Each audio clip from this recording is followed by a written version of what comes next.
नमस्कार। देश काल में आपका स्वागत है। मैं हूं मुकेश कुमार। दोस्तों, दिल्ली के पूर्व मुख्यमंत्री अरविंद केजरीवाल से आप नफरत करें या प्रेम करें, लेकिन उनको इग्नोर नहीं कर सकते, उनको अनदेखा नहीं कर सकते। और वो इसलिए कि वो मौजूदा राजनीति के ज़बरदस्त खिलाड़ी हैं। उनके पास बहुत सारी तरकीबें हैं, बहुत सारी तिकड़में हैं, बहुत सारी चालबाजियां हैं। और वो जानते हैं कि अगर उनके पर कोई हमला हो रहा है तो उसका जवाब कैसे देना चाहिए या किसी पर कैसे हमला किया जाना चाहिए। ये बार बार वो साबित करते रहे हैं और कई बार वो फंसे भी हैं इस चक्कर में, लेकिन ज़्यादातर मौक़ों पर वो विजयी साबित हुए हैं। अब देखिए, ताज़ा मामला प्रधानमंत्री के आक्रमण का था।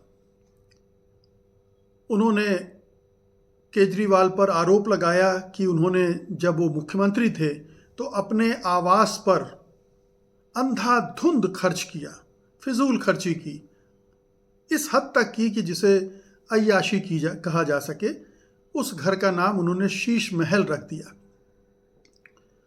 और इसी के आसपास सीएजी की रिपोर्ट भी लीक करवाई गई, जिसमें जो जांच की थी सीएजी ने, तथाकथित जांच, उसके ज़रिए ये बताया गया कि वहाँ के पर्दे कितने के थे, वहाँ का टॉयलेट सैनिटरी वेयर पे कितना खर्च हुआ, वहाँ के कालीन पर कितना खर्च हुआ, वहाँ का जो टेलीविज़न लगाने का केस है उस पर कितना खर्च हुआ। तमाम खर्चे, 33 करोड़ के खर्चे बताए गए। ये एक ज़बरदस्त हमला था और केजरीवाल की छवि को नेस्तनाबूद करने के लिए बहुत काफ़ी होता। अगर केजरीवाल की जगह कोई और नेता होता, कोई कांग्रेस का नेता होता, तो शायद वो लड़ भी ना पाता, वो डिफेंसिव हो जाता, सफाइयाँ देने लगता। लेकिन अरविंद केजरीवाल ने ऐसा नहीं किया। उन्होंने पलटवार किया। और पलटवार क्या किया?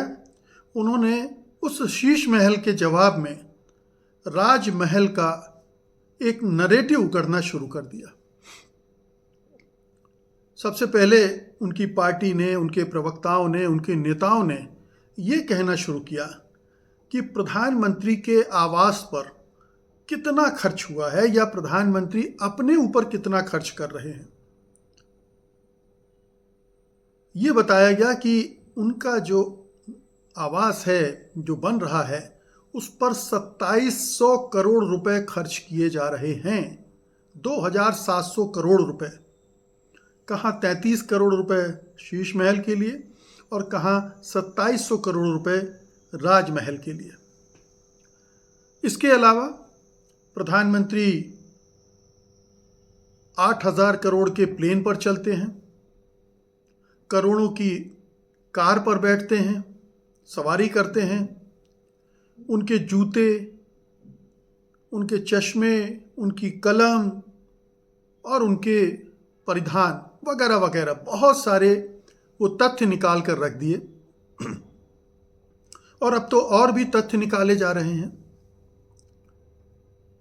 जो शायद तथ्य ना भी हों, लेकिन आरोप की शक्ल में जिस तरह से बीजेपी ने हमला किया, उसी तरह से केजरीवाल की टीम ने हमला कर दिया कि जो राजमहल में झूमर लगे हैं वो कितने करोड़ के हैं, वहाँ जो कालीन बिछाया गया है वो कितने करोड़ का है, प्रधानमंत्री के पास कितने जोड़े जूते हैं, कितने परिधान हैं। तमाम चीज़ें, चाहे वो कल्पित ही क्यों ना हो, लेकिन जवाब में वो मीडिया में छोड़ दिए गए। अब वो एक नरेटिव बनने लगा है। और आप ये देखिए कि इतना ही नहीं किया गया, बल्कि उनके प्रमुख नेताओं ने, संजय सिंह, सौरभ भारद्वाज वगैरह ने एक और दूसरे तरह से हमला बोल दिया। आज वो सब गए सीएम के आवास पर, जहां पहले मुख्यमंत्री अरविंद केजरीवाल रहते थे मीडिया को लेकर कि हम देखेंगे कि उस आवास में कहाँ कहाँ क्या क्या जो कहा जा रहा है कि गोल्डन कमोड है, वो लाखों के पर्दे हैं वगैरह वगैरह, उसमें कितनी सच्चाई है।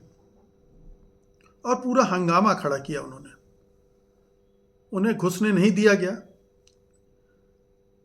इससे और संदेह बढ़ा कि आखिरकार केंद्र सरकार क्या छिपा रही है। उस मुख्यमंत्री के पूर्व आवास में वो चीज़ें हैं भी कि नहीं जिनकी बात सीएजी कर रहा है या बीजेपी के नेता कर रहे हैं आरोप लगाने के लिए।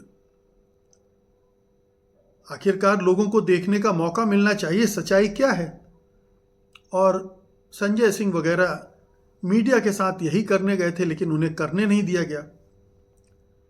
तो एक संदेह पैदा हो गया कि जो आरोप लगाए जा रहे हैं, चाहे वो प्रधानमंत्री लगा रहे हों चाहे उनकी पार्टी के नेता लगाए, उनमें कहीं ना कहीं कुछ ना कुछ दाल में काला है, वो पूरा सच नहीं है, वो बढ़ा चढ़ाकर बताया जा रहा है। हो सकता है कि कुछ फिजूल खर्ची हुई भी हो, लेकिन जिस तरह से उसको प्रस्तुत किया जा रहा है शायद वो सच्चाई ना हो। इसके अलावा दूसरा काम उन्होंने ये किया कि हमें राजमहल के अंदर जाना है, प्रधानमंत्री के आवास के भीतर जाना है, जाकर देखना है कि वो वहाँ कैसे रहते हैं। क्या उनके लिए आलीशान सुख सुविधाएं इकट्ठी की गई हैं? क्या उनके लिए तमाम तरह की बेशकीमती चीज़ें वहाँ उपलब्ध कराई गई हैं और उन पर कितना खर्च हुआ होगा उसका अंदाज़ा भी लगाया जाना चाहिए। लेकिन जाहिर है कि प्रधानमंत्री का आवास है, वहाँ इस तरह से ना तो आप जा सकते हैं, ना मीडिया जा सकता है, और ना ही कोई आम लोग तो जाने की बात ही छोड़ दीजिए। ये होना नहीं था। लेकिन आम आदमी पार्टी ने अपनी इस रणनीति से पूरा खेल बदल दिया। शक की निगाह में आ गया प्रधानमंत्री का आवास और उसके लिए शब्द चल पड़ा राजमहल। तो ये शीश महल बनाम राजमहल की लड़ाई हो गई। प्रधानमंत्री शीश महल का जिक्र कर रहे हैं और केजरीवाल राजमहल की बात कर रहे हैं, और दोनों में खर्च का अंतर भी बताया जा रहा है, 33 करोड़ और 2700 करोड़। हालांकि प्रधानमंत्री आवास पर जो पहला एस्टीमेट आया था वो 470 करोड़ के आसपास का आया था, लेकिन वो बढ़ते बढ़ते बढ़ते बढ़ते कहां तक पहुंच गया है कोई नहीं जानता। तो क्या ये खर्च 2700 करोड़ पहुंच गया है या 470 करोड़ से बढ़कर कहां पहुंचा है और क्यों पहुंचा है? ऐसा क्या किया जा रहा है प्रधानमंत्री के आवास में जिसमें 470 करोड़ भी क्यों लगने चाहिए? बहुत सारी चीज़ें कह रही कि उसके अंदर से सुरंग बनाई जा रही हैं जिसमें सीधे प्रधानमंत्री साउथ ब्लॉक में अपने ऑफिस जाएंगे, पार्लियामेंट जाएंगे, अंदर से उनकी सुरक्षा के बहुत सारे इंतजामात वहाँ किए जा रहे हैं। किसी को कुछ पता नहीं है, सच्चाई क्या है कोई नहीं जानता, लेकिन एक रहस्य बना हुआ है, एक सस्पेंस बना हुआ है, और ये शक पैदा करने वाला सस्पेंस है, क्योंकि पहले भी प्रधानमंत्री रहते थे। मोदी जी के पहले कितने ही प्रधानमंत्री वहां रहे हैं, उनको भी खतरा रहा है, लेकिन कभी इतनी भव्यता, इतनी दिव्यता तो वहां नहीं जुटाई गई, इतने सारे इंतजामात सुरक्षा के नाम पर तो नहीं किए गए।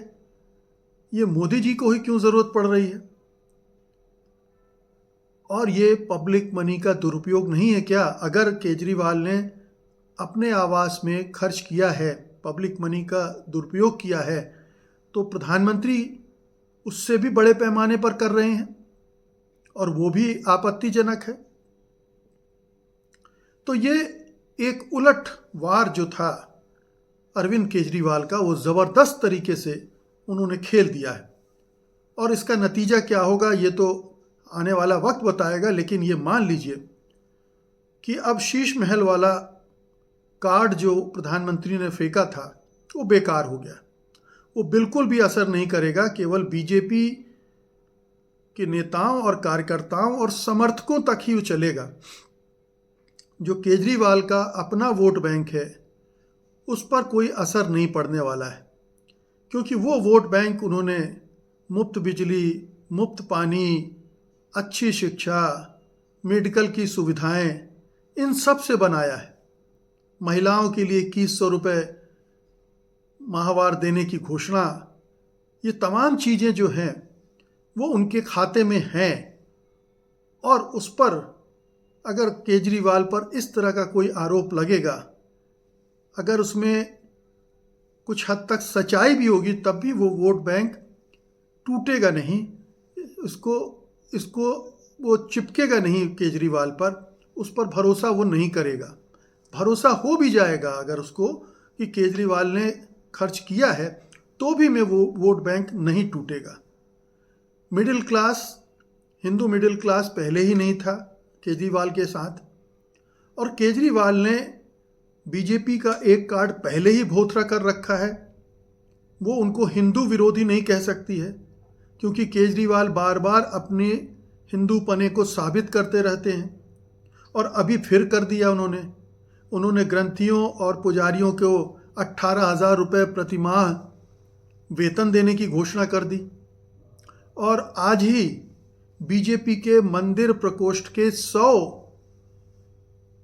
नेता आम आदमी पार्टी में शामिल कर लिए उन्होंने, धूमधाम से, उत्सव के साथ।